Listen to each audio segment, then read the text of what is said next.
Quick little disclaimer here before we go into the video. The reason this is going to be vastly different from the other Genlocke overview / recap videos so far, and the reason why this is so late, is because I lost all the Johto footage. So I originally didn't intend to make a video at all, but, well, here it is, a supercut version of the silver version portion of the Genlocke, just to catch everyone up. We good? Okay. Because of our victory in red, we start the game with Gloria the Bulbasaur, Shigeki the Mankey, Bortwick the Lapras, Fernandez the Aerodactyl, Fade the Abra, and Kalia the Dratini, as well as our starter pick, which is Kotsky the Cyndaquil. This idiot is our rival, Weasley. He sucks, so we won't be talking about him in this supercut. The road to Violet City had a few captures, including Hedwig the Hoorut, Dwayne the Geodude, Evaki the Zubat, and then we also got Nas the Bellsprout to round it out. Faulkner's daddy had some shitty quote-unquote prized Pokemon, and Dwayne easily smashed them. 2 birds with 1 stone. The road to Azalea was rather uneventful, and we decided that we will return to the ruins of Alph later, but we did get Jacob the Mareep on the way.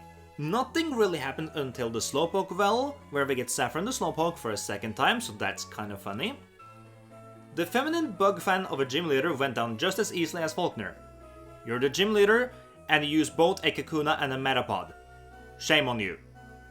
With the second badge in our hands, we could now use Cut, but more importantly also get access to Headbutt to shake trees. So on the way to Goldenrod, while we failed a few encounters on the way, we did get Wednesday the Beedrill, Brittany the Spearow, and Patrin the Drowsy.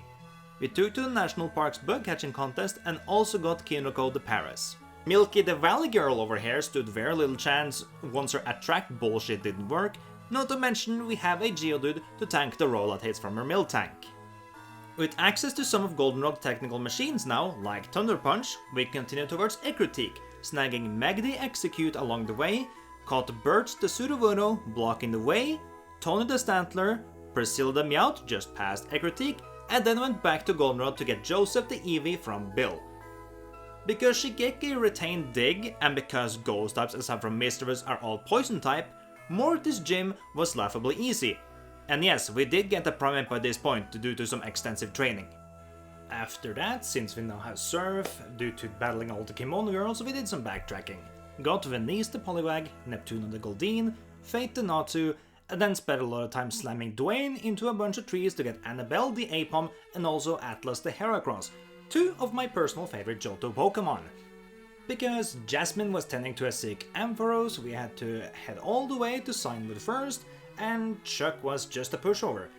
Jacob punches harder than your Poliwrath, sir.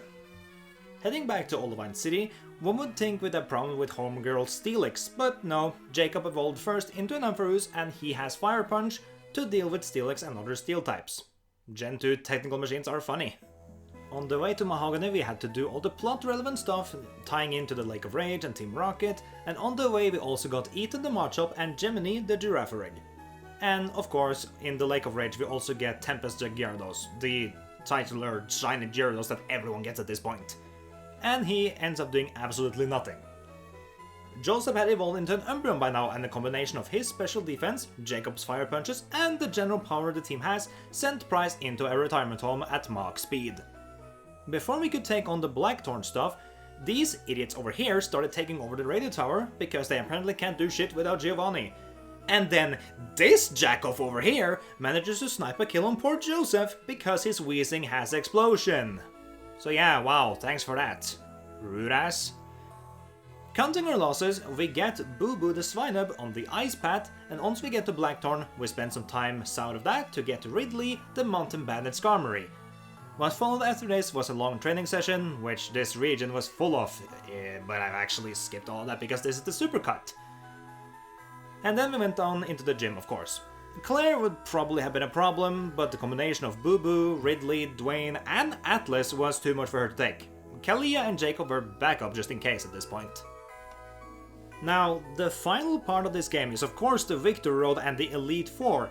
One would say this is the most tedious part of the game, because of the time you have to spend grinding because of the discrepancy between the levels and all of that.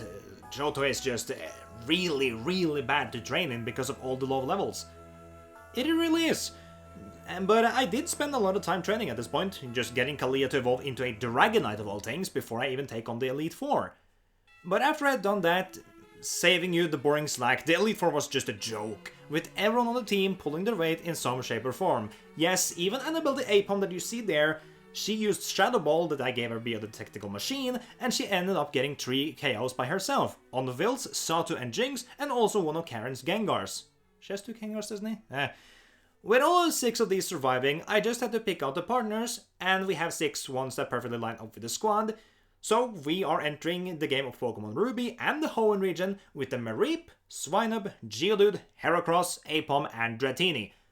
And also because of a new flexible, most valuable player rule, I also decided to give Shigeki and Claudia another shot in Hoenn.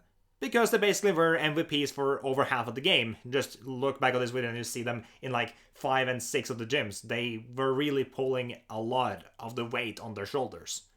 So that's the Supercut.